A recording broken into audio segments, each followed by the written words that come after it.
आपण बघतोय गणबोटे यांच्या निवासस्थानी शरद पवार हे दाखल झालेले आहेत। त्या दरम्यानची ही दृश्य आपण पाहतोय। गणबोटे यांच्या पार्थिवाचं सुद्धा शरद पवार हे अंत्यदर्शन घेणार आहे। काही वेळापूर्वी आपण बघितलेलं होतं जगदाळे यांच्या घरी शरद पवार पोहोचलेले होते।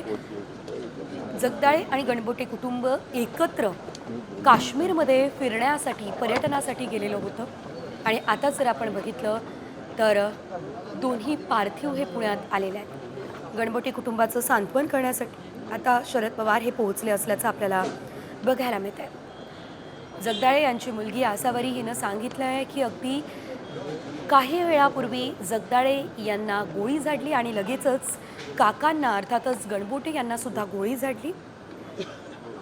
संतोष जगदाळे हे ज्या प्रकारे पुण्यातील उद्योजक आहेत त्याचप्रमाणे गणबोटे हे सुद्धा दोघे घनिष्ठ मित्र होते। पहिली दृश्य आपण पाहतोय, अतिशय भयानक अशी ही दृश्य म्हणावी लागणार आहे। अंगावर काटा येतील अशी ही दृश्य आहेत। आपण पाहतोय जगदाळे यांची मुलगी आता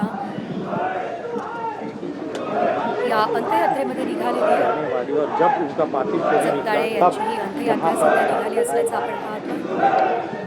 तर गणबोटे यांच्या घरी शरद पवार दाखल झालेले आहेत।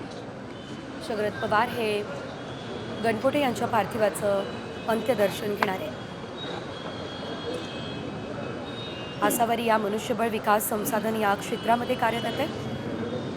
पोलिसांप्रमाणे हल्लेखोरांनी वेश केलेला होता आणि त्यामुळे आम्ही त्यांना ओळखू शकलो नाही असं सुद्धा आसावरीनं सांगितलं। संरक्षणासाठी आम्ही शेजारच्या तंबूमध्ये गेलो होतो, मात्र बाहेर बोलावून गोळ्या झाडल्या असंही आसावरीनं सांगितलं।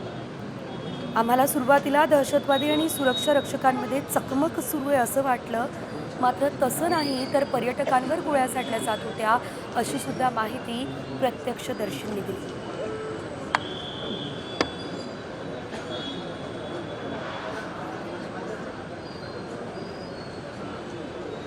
जगदाळे कुटुंबावर शोककळा सध्या पसरली असल्याचं आपण पाहतो। शिवाय कौस्तुभ गणबोटे आणि त्यांची पत्नी सुद्धा या ठिकाणी त्यांच्यासोबत पोहोचली।